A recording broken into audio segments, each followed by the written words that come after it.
I have to tell you, I just watched President Trump's news conference.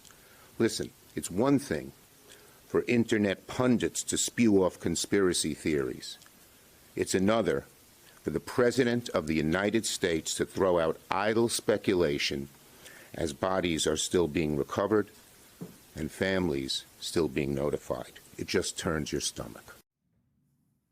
That was Senate Minority Leader Chuck Schumer yesterday, not mincing words in his reaction to President Trump's comments, suggesting diversity programs somehow caused Wednesday night's deadly collision involving a passenger jet and military helicopter. Joining us now, Washington correspondent for Spectrum News, Kevin Frey.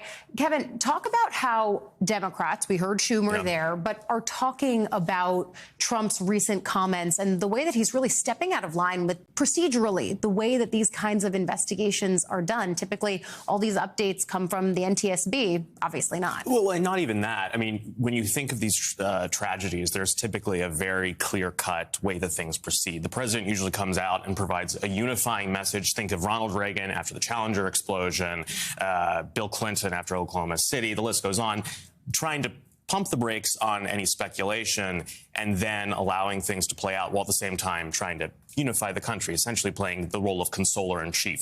That did not really happen beyond the first maybe 3 minutes of yesterday's press conference before we devolved over into conspiracies and conjecture about what may or may not have happened without any evidence to back it up. So you've seen Democrats really latch on to this. They have, you know this certainly well, have faced some scrutiny from even within their ranks over the past week or so, that they're floundering and there's a deluge of news and there's so much happening and what are we doing? This is one area where they clearly very easily were able to fall in line. And you saw Senator Schumer there, you saw Congressman Hakeem Jeffries and rank and file below them going on the attack, basically saying, how dare you try to make this about race, about women, about equity?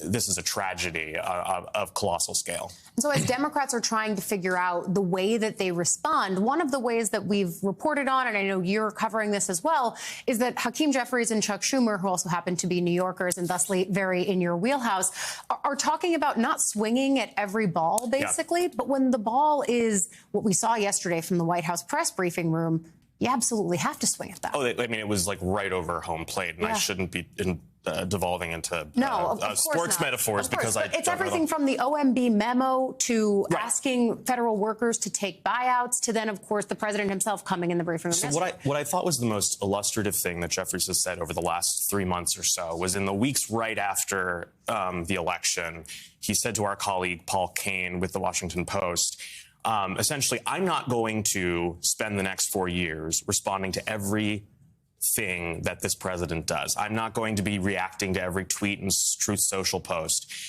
And part of that is the Democrats have decided, at least this go around, we're focusing on a message. What does the president do as opposed to what does the president say? Now, you have to respond when the president says things like yesterday, but they've really honed in on this economic message, believing that's the major takeaway from the 2024 election, that they're here to support working families and so forth. And so when it comes to the funding freeze from earlier this week, that plays right into that message, that they can say that this president is more concerned about freezing up funds so he can give, as Schumer described it the other day, rob Peter to pay the billionaires.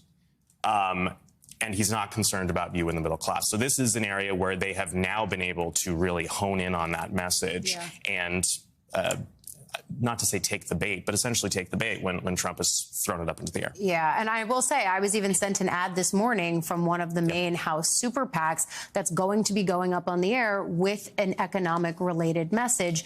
A lot of focus on things like price of eggs, cost of milk. Those were central to the 2024 election. I was wondering as I watched the press conference yesterday from the White House if Republicans would, even privately, because we know that privately they sound differently than they do publicly, but if they were unnerved by what we saw at the podium yesterday. Well, we certainly really haven't seen much of it.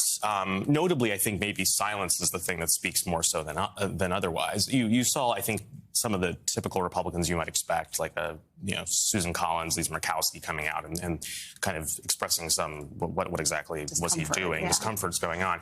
But we've not seen a lot of animated pushback, and some of that is just illustrative of the fact that the Hill has transformed in the past 8 years into much more of a party that's more or less willing to go along with this. And also on top of that, DEI was part of the conversation for a vast majority of the Republican Party during the 2024 cycle. Yeah, it was a key point, actually. And I think what we're seeing so early on in this administration is almost as if the 4 years in between the two Trump terms didn't happen, because the private conversations that I've had with Republican lawmakers are exactly what they were: the anxiety, the consternation. And we picked up right where we left off with I didn't see that tweet. I don't know what you're talking about.